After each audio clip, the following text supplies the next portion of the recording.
નમસ્કાર મિત્રો, સ્વાગત છે તમારું ફરીવાર એક નવા વિડીયોમાં। મિત્રો, શાળા સહાયક ભરતી જાહેર કરવા અંગેનો પરિપત્ર બહાર પાડવામાં આવ્યો છે।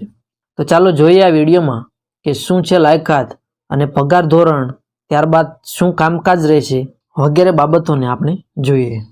ગુજરાત રાજ્યની જિલ્લા પંચાયત અને નગર શિક્ષણ સમિતિ સંચાલિત સરકારી પ્રાથમિક શાળાઓમાં આઉટસોર્સિંગથી શાળા સહાયક ઉપલબ્ધ કરવા બાબત આ પરિપત્ર તારીખ 21/2/2025ના રોજ બહાર પાડવામાં આવેલ છે।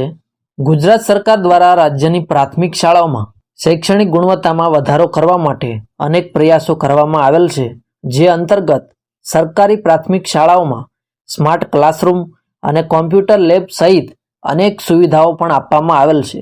આ ડિજિટલ સુવિધાઓનો યોગ્ય ઉપયોગ થાય પે સેન્ટર શાળાઓમાં અને રાજ્યની 300 કે તેથી વધુ વિદ્યાર્થીઓની સંખ્યા ધરાવતી મોટી શાળાઓમાં અભ્યાસિક તથા સહ-અભ્યાસિક પ્રવૃત્તિઓમાં મદદ મળે અને વહીવટી કામ સરળતાથી થાય તે માટે કોમ્પ્યુટરની જાણકારી ધરાવતા શાળા સહાયક ઉપલબ્ધ કરાવવાની બાબત રાજ્ય સરકારની વિચારણા હેઠળ હતી। ત્યારબાદ ઠરાવ જોઈએ કે પુખ્ત વિચારણાને અંતે રાજ્યની પગાર કેન્દ્ર સરકારી પ્રાથમિક શાળાઓમાં અભ્યાસિક અને સહ-અભ્યાસિક પ્રવૃત્તિઓમાં મદદ મળે અને ઝડપથી થાય તે હેતુ માટે કોમ્પ્યુટરના જાણકાર માનવબળ ઉપલબ્ધ કરાવવા હેતુથી નીચેની શરતોને આધીન શાળા સહાયક આઉટસોર્સિંગથી ઉપલબ્ધ કરાવવાનું ઠરાવવામાં આવે છે। ત્યારબાદ તેની માર્ગદર્શક સૂચનાઓ અને એની શરતો છે કે લાયકાત ધરાવતા અને માનદ વેતનથી કામગીરી કરી શકે એવા ઉમેદવારો આઉટસોર્સિંગ એજન્સીએ પૂરા પાડવાના રહેશે।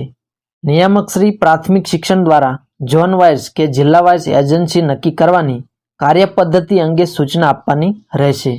ત્યારબાદ શાળા સહાયકો સાથેનો કરાર આઉટસોર્સિંગ એજન્સી કરશે। એજન્સી દ્વારા ફાળવેલ ઉમેદવારોની વર્ષના અંતે શાળા વ્યવસ્થાપન સમિતિ અને તે ક્લસ્ટરના CRC મારફતે સમીક્ષા કરવાની રહેશે। જો કામગીરી સંતોષકારક હોય તો તે મુજબનું પ્રમાણપત્ર આપવાનું રહેશે। ત્યારબાદ જોઈએ શાળા સહાયકની આઉટસોર્સિંગથી ઉપલબ્ધ કરાવવા અંગેની નવી બાબતનો સમયગાળો। આ નવી બાબત મિશન સ્કૂલ ઓફ એક્સલન્સ પ્રોજેક્ટના સમયગાળા દરમિયાન એટલે કે શૈક્ષણિક વર્ષ 2027-28 સુધી અમલમાં રહેશે। ત્યારબાદ મુખ્ય બાબત જોઈએ તો એમાં શૈક્ષણિક લાયકાત શું રહેશે, તો માન્ય યુનિવર્સિટીના કોઈ પણ વિદ્યા શાખાના સ્નાતક પ્લસ B.Ed કરેલું હોવું જરૂરી છે।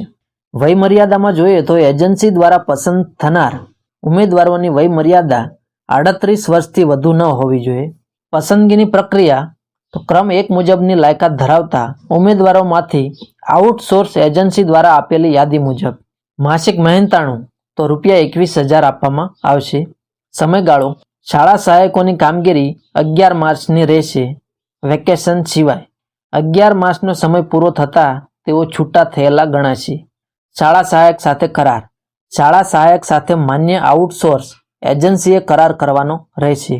ત્યારબાદ કામકાજ આઉટસોર્સ આધારિત શાળા સહાયકોએ શાળામાં કામકાજના દિવસો દરમિયાન તથા શાળા સમય બાદ પણ વહીવટી કામગીરી, શૈક્ષણિક તેમજ સહ-અભ્યાસિક પ્રવૃત્તિ આચાર્ય અથવા વડી કચેરી સોંપે તેવી કામગીરી કરવાની રહેશે। તો મિત્રો, જો તમારે આખો પરિપત્ર વાંચવો હોય તો હું ડિસ્ક્રિપ્શનમાં ટેલિગ્રામની લિંક આપેલી છે, તેની ઉપર જઈ તમે તે વાંચી શકો છો। અને જો વિડીયો સારો લાગ્યો હોય તો વિડીયોને લાઇક કરો અને ચેનલને સબસ્ક્રાઈબ કરો।